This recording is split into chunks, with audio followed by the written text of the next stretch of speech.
From the school window, I saw 2 large cypresses.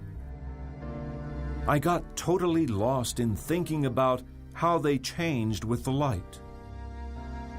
Throughout the whole afternoon, they seemed to be burning down in the sky like 2 dark flames.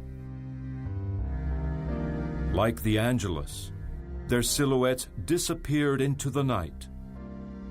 But the immobile presence of their personalities forced me to look in their direction, although I could not see them. Dali's childhood obsession with cypress trees we re-encountered later on in the work of Arnold Brocklund, The Isle of the Dead, which particularly interested the Surrealists. The cypress is established, therefore, as a symbol of death, solitude, and melancholy. Dali surrounded the house at Port Yougat with cypresses.